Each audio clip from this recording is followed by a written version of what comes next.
So 12వ అధ్యాయం మొన్న ఒక సగం వరకు శ్లోకాలు చూసాము. ఇప్పుడు మిగిలినవి కంటిన్యూ చేద్దాము.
ఓం అజ్ఞానతిమిరాంధస్య జ్ఞానాంజనశలాకయా చక్షురున్మిలితం యేన తస్మై శ్రీ గురవే నమః.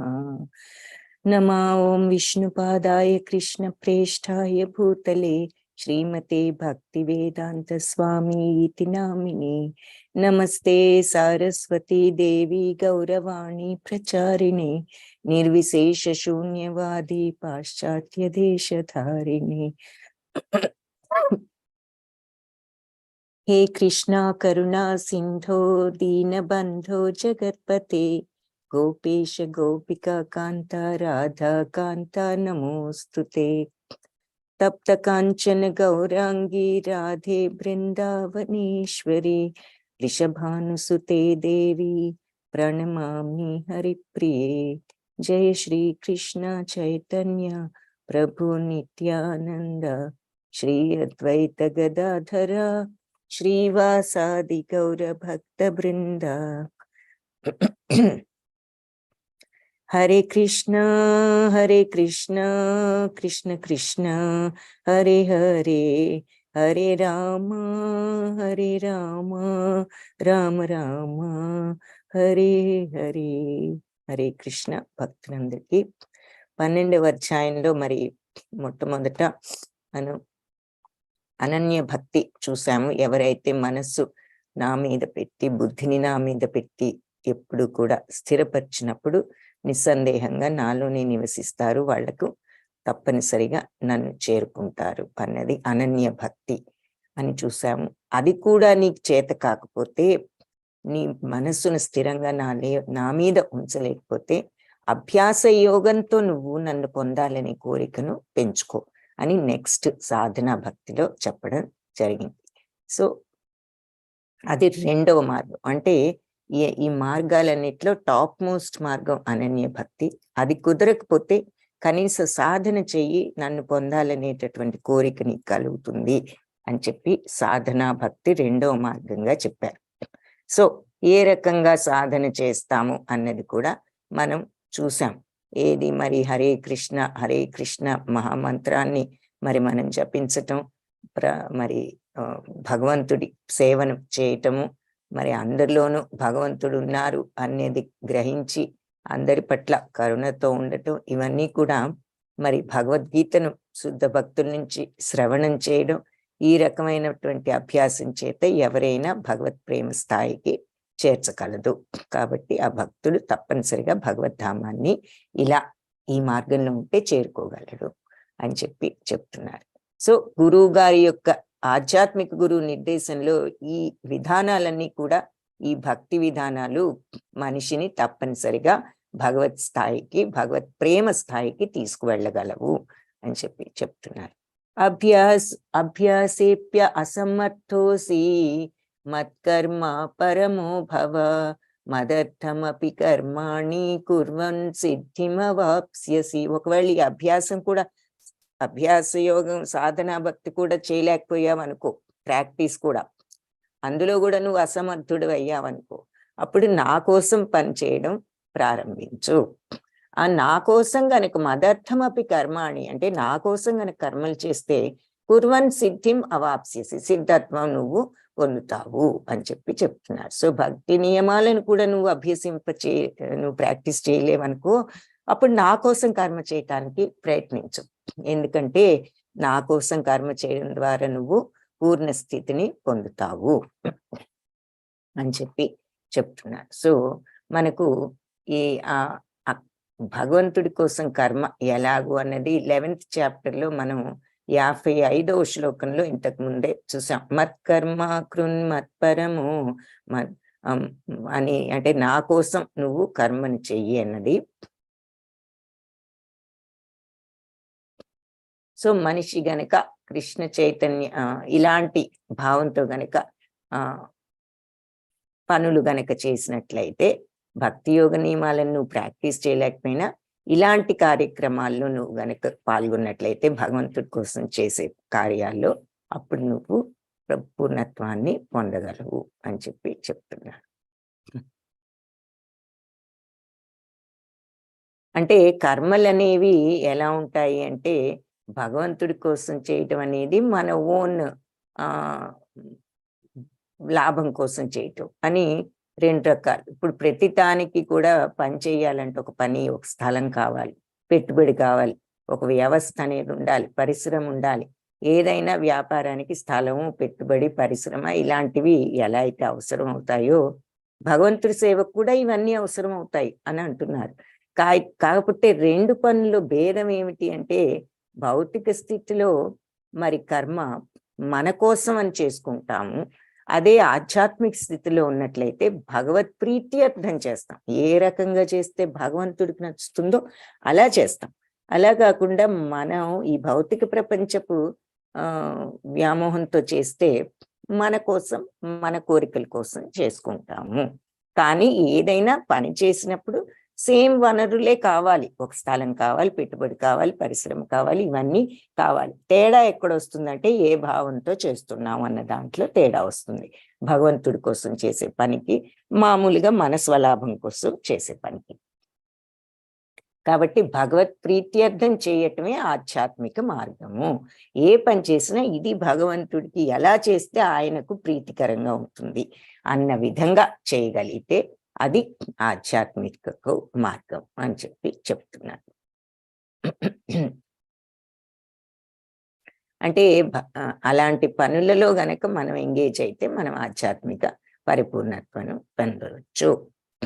అధైతదప్యశక్తోసి కర్తుమజ్జోగమాశ్రితః సర్వకర్మ ఫలత్యాగం తతః కురు యతాత్మవాన్. అయినా కూడా ఒకవేళ నా భావంతో నువ్వు నా కోసం పనిచేయటం అనే భావం నువ్వు పెంచుకోలేకపోయావు అనుకో, భగవత్ ప్రీత్యర్థం అని చేయలేకపోయావు అనుకో అన్ని పనులు, అప్పుడు ఇక నువ్వు అసమర్థుడు అయితే, ఇక అందులో కూడా నువ్వు అసమర్థుడు అయితే, అలా భగవత్ ప్రీత్యర్థం నువ్వు పనులు చేయలేకపోతే ఇక సర్వకర్మ ఫల త్యాగాన్ని చెయ్యి. సర్వకర్మ ఫల త్యాగం తతః కురు యతాత్మవాన్. అలా త్యాగం చేసి నువ్వు అప్పుడు ఆత్మ స్థితుడు అవటానికి ప్రయత్నించు. అంటే ఆత్మ సాక్షాత్కారం కోసం ఆ రకంగా ప్రయత్నించు. ఏ రకంగా?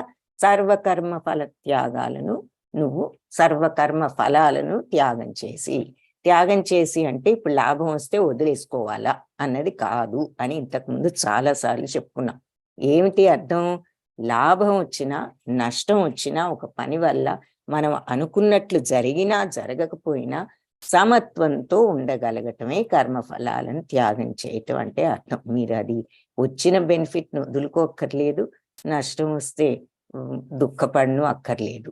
కాబట్టి సమత్వంతో ఉంటే అదే సర్వకర్మ ఫలితాలను త్యాగం చేసినట్లు లెక్క. అలాంటి భావనలో గనక ఉంటూ పనిచేస్తే మరి మనకి ఆత్మసాక్షాత్కారం కలుగుతుంది అని ఇక్కడ ఈ శ్లోకంలో చెప్తున్నారు. ఏదో ఒక రోజున ఇలా నువ్వు ఈ రకంగా గనక సర్వకర్మ ఫలాలను కూడా త్యాగం చేయగలిగితే తప్పనిసరిగా భగవంతుడి యొక్క శుద్ధ భక్తుడి స్థాయిలోకి నువ్వు రాగలుగుతాడు అని చెప్తున్నారు.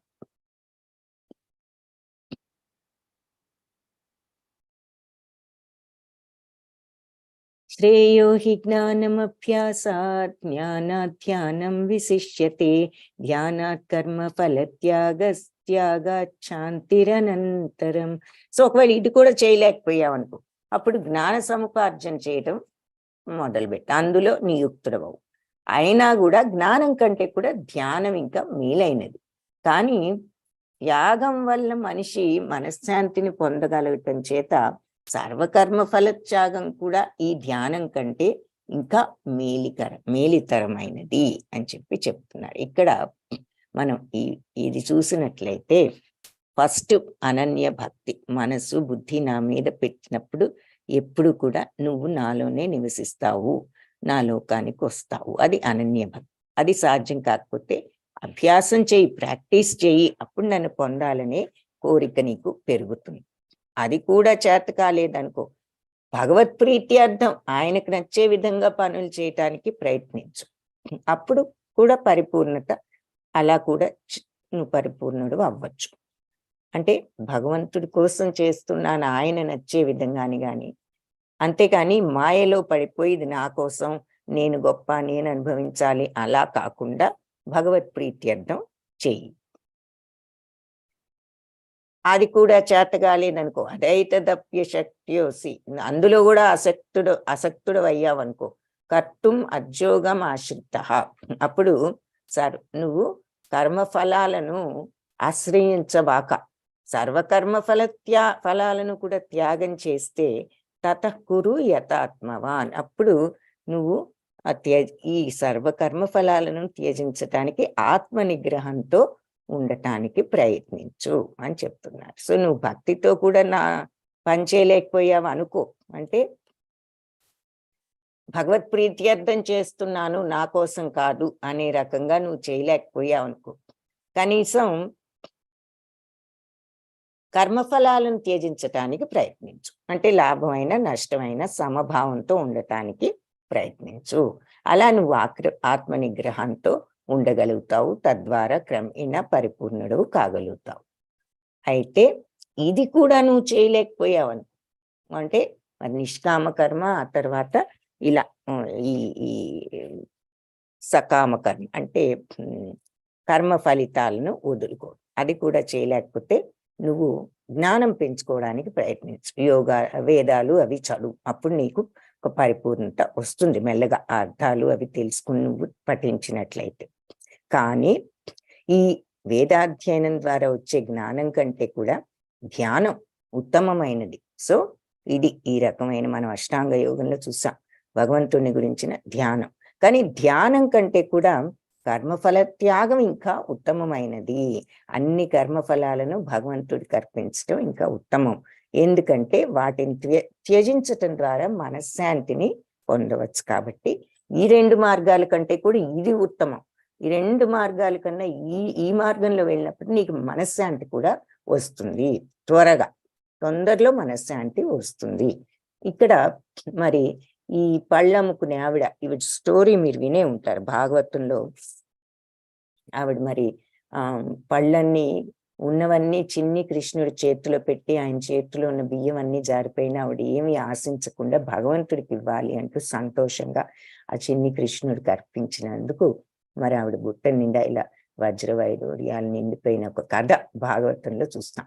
అంటే ప్రేమతో భగవంతుడికి సమర్పించినప్పుడు నువ్వు లాభాన్ని ఆశించకుండా భగవంతుడి మీద ప్రేమతో ఆయనకు నువ్వు సమర్పించావు నీ పనిని. సో మరి నీకు అక్కడ పెట్టుబడి కావాలి, ఇవన్నీ కావాలి చేయటానికి, పండ్లు ఇవ్వాలి, మరి ఇవ్వాలి. అయితే నువ్వు డబ్బు కోసం చేయలా, నువ్వు భగవంతుడి మీద ప్రేమతో చేసావు. కాబట్టి అలా చేసినప్పుడు నీకు పరిపూర్ణత వస్తుంది. మనశ్శాంతి కూడా ఈ మార్గం ద్వారా త్వరగా వస్తుంది. ఈ వేదాలు అభ్యసించిన జ్ఞానం కంటే, ధ్యానం కంటే ఈ మార్గంలో మనశ్శాంతి కూడా త్వరగా వస్తుంది. సో ఫస్ట్ మార్గం ఏమిటి అంటే ఇక్కడ అనన్య భక్తి, మనస్సు బుద్ధి ఎప్పుడు భగవంతుడి మీదే ఉంచగలగదు. అది చేత కాకపోతే సాధన చేయి, కనీసం భగవన్నామాన్ని జపించి ఆయన్ని పొందాలని కోరిక పెంచుకో. అది కూడా చేత కాకపోతే భగవంతుడి కోసమే చేస్తున్నాను ఈ పని అని ఆయన తృప్తి పడే రకంగా, ఆయనకు ప్రీతికరమయ్యే విధంగా, ప్రీతిపాత్రమైన విధంగా చెయ్యి. అది కూడా చేయలేకపోతే ఎలాంటి ప్రతిఫలాపేక్ష లేకుండా చెయ్యి, ప్రతిఫలం మీద ఆసక్తి వదులుకుని చెయ్యి. అది కూడా చేయలేకపోతే మరి జ్ఞానం అభ్యసించు, వేదాలు చదివి. కానీ దానికంటే బెటరు ధ్యానం. కాబట్టి 5వది ధ్యానం, 6 జ్ఞానం. కానీ ఈ ధ్యానము జ్ఞానములు రెండింటికంటే కూడా కర్మఫల త్యాగము ఇంకా మంచిది. ఎందుకు అంటే ఈ కర్మఫల త్యాగం వల్ల నువ్వు మనశ్శాంతిని కూడా పొందుతావు త్వరగా అని 6 మార్గాలు చెప్పారు. శుద్ధ భక్తులు, ఇప్పుడు శుద్ధ భక్తులు అనే వాళ్ళు ఏ లక్షణ, ఇలాంటి భక్తిలో అంటే ఈ అనన్య భక్తితో ఉన్న వాళ్ళు ఎలా ఉంటారు ఈ శుద్ధ భక్తులు అన్నది ఇక్కడ వాళ్ళ లక్షణాలు ఏమిటో చెప్తున్నారు. అద్వేష్ట సర్వభూతానాం మైత్ర కరుణా ఏవ చ నిర్మమో నిరహంకార సమదుఃఖ సుఖ క్షమీ సంతుష్ట సతతం యోగి యతాత్మా దృఢ నిశ్చయ మయ్యర్పిత మనోబుద్ధిర్ యో మద్భక్త సమే ప్రియా. అద్వేష్ట సర్వభూతానం, అన్ని జీవరాశుల పట్ల ద్వేషం లేనివాడు. మైత్ర, మిత్రుత్వం ఉన్నవాడు. ద్వేషం లేదు, మిత్రుత్వం ఉంది. కరుణ ఉన్నది అన్నిటి మీద, అందరి పట్ల. నిర్మమో అంటే నేనే యజమాన్ని అని, అన్నీ నాకే కావాలి అనే ఫీలింగు లేకుండా, నిరహంకార, అహంకారం లేకుండా, సమదుఃఖ సుఖ, సుఖాలు దుఃఖాలు కూడా ఒకటే సమంగా చూసేవాడు. క్షమి అంటే ఓర్పుతో ఉన్నవాడు, సహనవంతుడు. సంతుష్ట సతతం, ఎల్లప్పుడూ సంతోషంగా తృప్తిగా ఉండేవాడు. ఎలా ఉన్నా తృప్తిగానే ఉండేవాడు. యోగి, అటువంటి యోగి యథాత్మ దృఢ నిశ్చయ, అతను ఎంతో దృఢ నిశ్చయంతో భక్తి సేవలో ఉన్నవాడు. మయ్యర్పిత మనోబుద్ధి, మనస్సును బుద్ధిని నాకు అర్పించినటువంటి యో మద్భక్త, ఆ నా భక్తుడు సమే ప్రియ, నాకు అతను ప్రియుడు. సో అన్ని జీవుల పట్ల దయగల స్నేహితుడు, అసూయపడనివాడు, అందరి పట్ల మైత్రి కరుణ ఉన్నవాడు, నాది నాది అనే ఫీలింగ్ లేకుండా, అహంకారం లేకుండా, సుఖ దుఃఖాలను సమంగా చూస్తూ, సహనంతో, నిరంతరం కూడా సంతృప్తితో, ఏది ఎలా ఉన్నాయి, ఎక్కడ ఉన్నాయి, ఏది తిన్నా సంతృప్తితో ఉండగలుగుతాం. అటువంటి యోగి, ఇటువంటి ప్రవర్తనలో దృఢ నిశ్చయుడై ఉన్న యోగి, మనస్సును బుద్ధిని నాకు అర్పించిన ఆ నా భక్తుడు నాకు ప్రియుడు.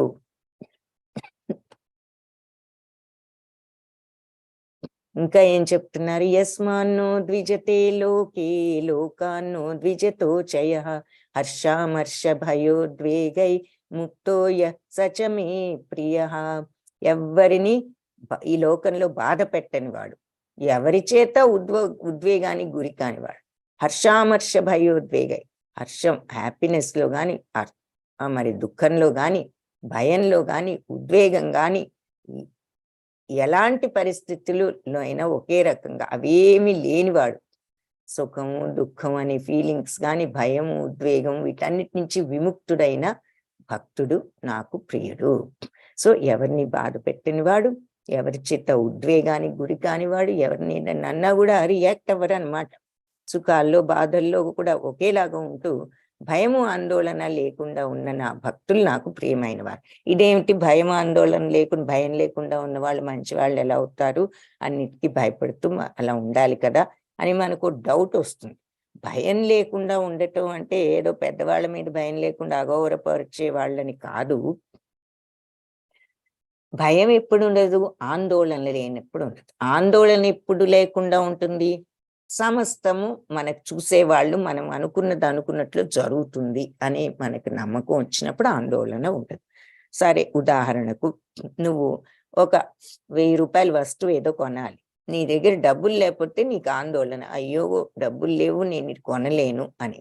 అదే నీ దగ్గర బోల్డ్ డబ్బులు ఉన్నాయనుకోండి, ఇంకా నీకు ఆ 1000 రూపాయల ఖర్చు చాలా సులభం, కాబట్టి నీకు ఆందోళన అనేది ఉండదు.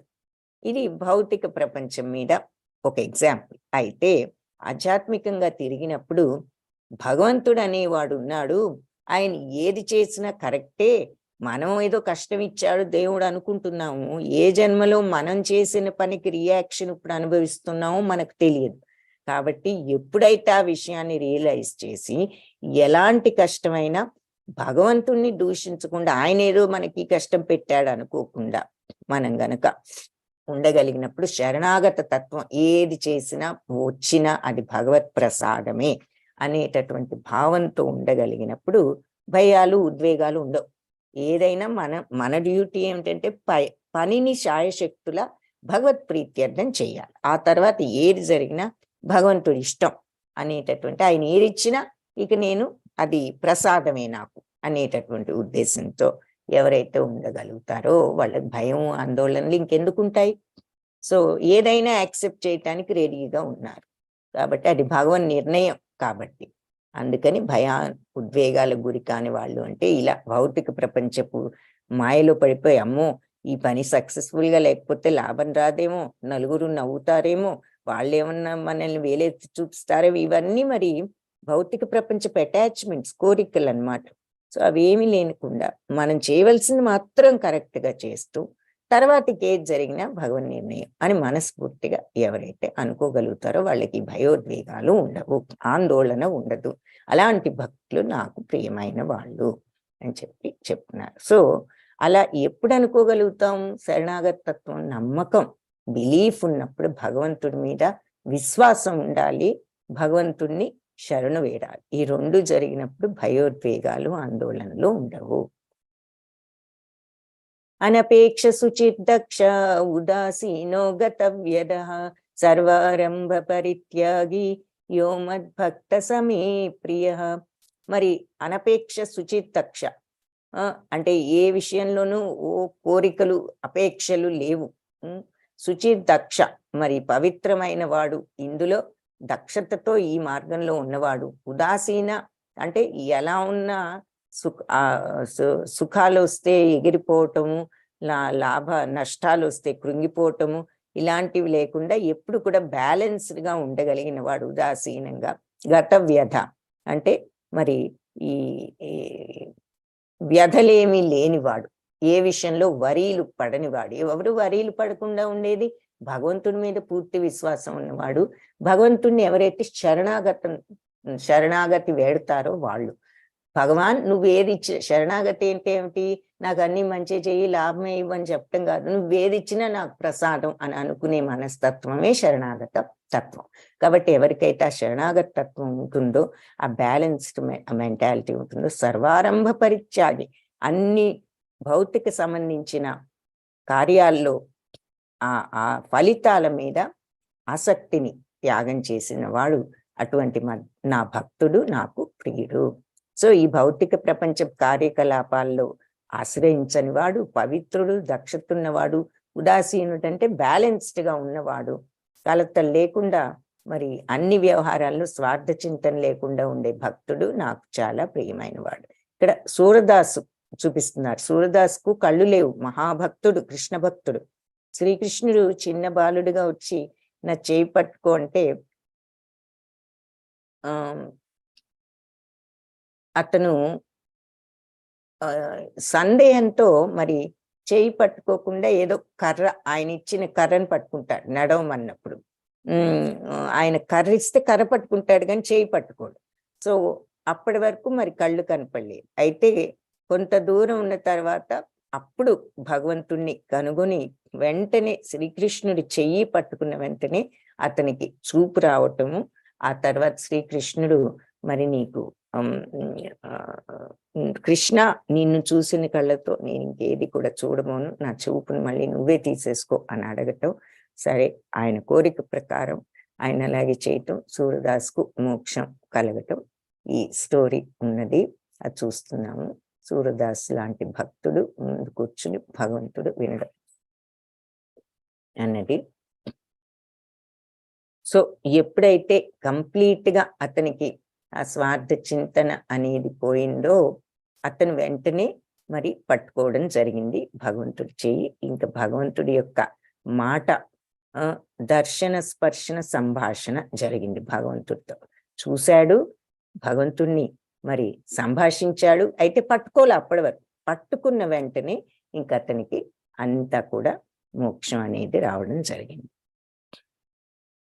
యో న హృష్యతి న ద్వేష్టి న శోచతి న కాంక్షతి శుభాశుభ పరిత్యాగి భక్తిమాన్య సమే ప్రియ.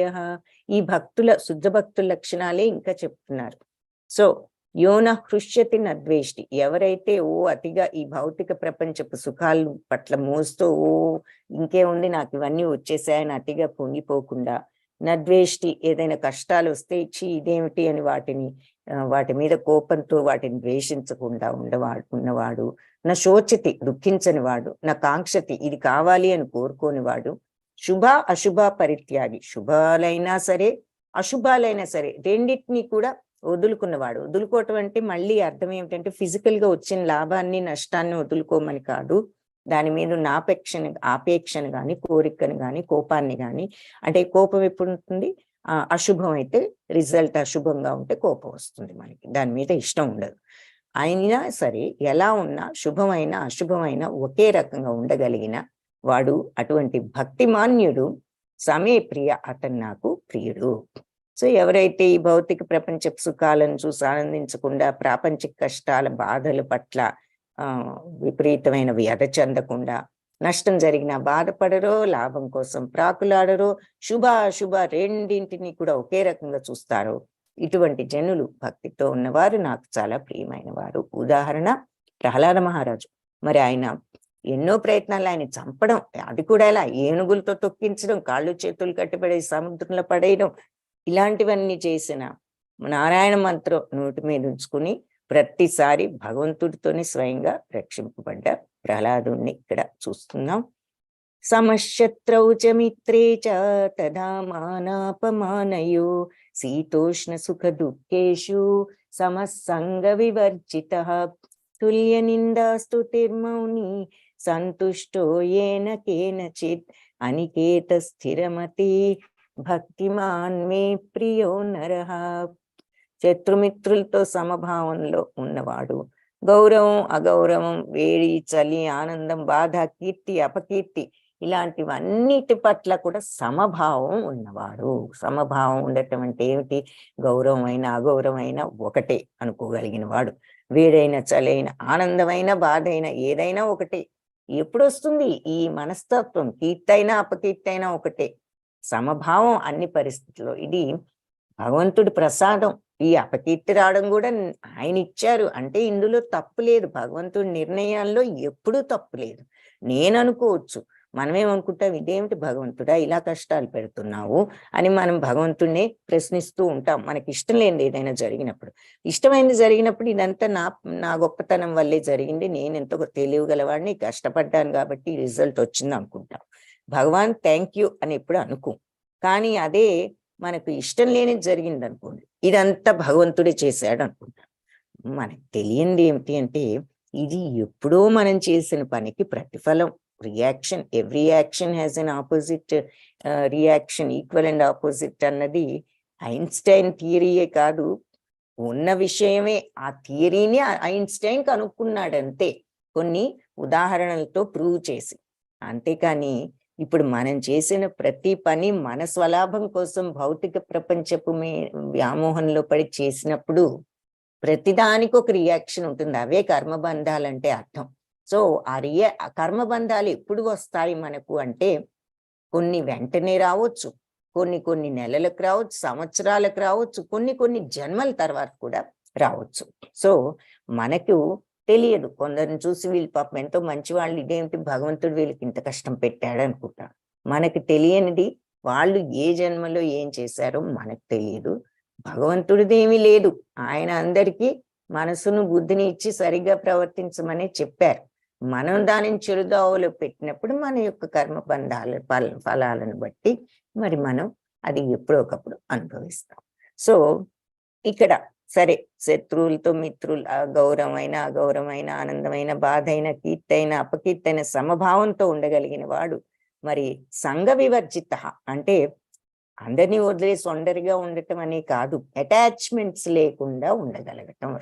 అటాచ్మెంట్ అంటే ఏమిటి, రాగద్వేషాలు లేకుండా ఉండగలగటం ఎవరి పట్ల అయినా సరే.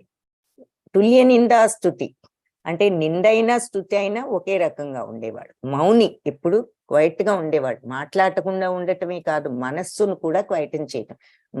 పైకి మాట్లాడకుండా కూర్చుని లోపల వీడు ఇలాంటి వాడు, వాడు అలాంటి వాడు అనుకున్నాం అనుకోండి, ఇంక ఉపయోగం ఏముంది? మనస్సే మనల్ని ఇలా చెడుదోలోకి పట్టించేది. కాబట్టి మనస్సును కూడా కంట్రోల్ చేసుకుని థాట్స్ సైలెన్స్ చేయగలగటం. దేంతో అయినా సంతుష్టో ఏనకేనచిత్, దేంతో అయినా సంతృప్తి పడేవాడు. ఎలా ఉన్నా సరే, భోజనం దొరికినా దొరకకపోయినా సంతృప్తిగానే ఉండేవాడు. అనికేత స్థిరమతి, ఎవరైతే ఇలా స్థిరంగా ఇటువంటి జ్ఞానంలో స్థిరపడ్డవాడు భక్తిమాన్, అటువంటి భక్తుడు నాకు ప్రియమైన నరుడు. సో ఇవన్నీ శుద్ధ భక్తుల లక్షణాలన్నీ కూడా ఇక్కడ వీటన్నిటిలో మనకు వివరించారనమాట.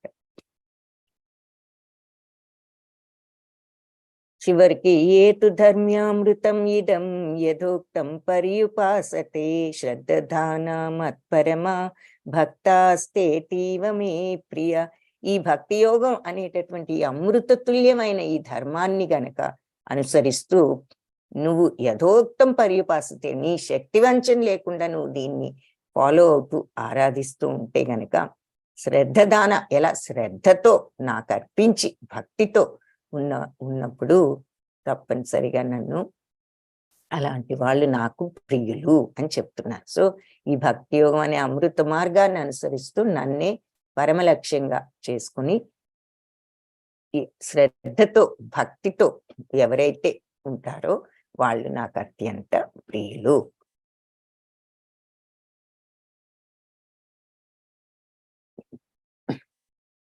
నన్నే పరమగమ్యంగా చేసుకుని భక్తి యోగం అనే ఈ అమృత పదాన్ని అనుసరిస్తూ శ్రద్ధతో దీని మీద సంపూర్ణంగా ఇలా దీనిలో గనక నియుక్తులైన వాళ్ళు నాకు అత్యంత ప్రియులు. సో ఈ అధ్యాయంలో 2వ శ్లోకం మీకు గుర్తుంటే మయ్యావేశ్యమనో ఏమాం నిత్యాయుక్త అని చెప్తారు. నిత్యము ఎవరైతే మనస్సును నా మీదే పెట్టి ఉంచుతారో అని మొదట అక్కడ చెప్పి చివరికి ఏతు ధర్మామృతం ఈ ధర్మాన్ని ఎవరైతే ఇలా ఫాలో అవుతారో, ఇందులో నియుక్తులై ఉంటారో ఈ భక్తి మార్గంలో, వాళ్ళు నాకు అత్యంత ప్రియులు అని చెప్పి భగవంతుడు ఇక్కడ చెప్తున్నారు అనమాట. సో ఇది భక్తి యోగములో మనం ఈరోజు ఈ లాస్ట్ శ్లోకంతో కంప్లీట్ చేశాము. వాంఛాకల్పతరుభ్యశ్చ కృపా సింధుభ్య ఏవ చ పతితానాం పావనేభ్యో వైష్ణవేభ్యో నమో నమః. సో రేపటి నుంచి జ్ఞానయోగం 13వ అధ్యాయం, అదే నెక్స్ట్ క్లాస్ నుంచి మొదలు పెడదాము. సరే, రేపు క్లాస్ కూడా ఇదే టైంకి పెట్టాలనే ఉద్దేశం ఉన్నది. సో మార్పులు ఏమైనా ఉంటే తెలియజేస్తాం. ప్రస్తుతానికి రేపు క్లాస్ కూడా ఇదే టైంకి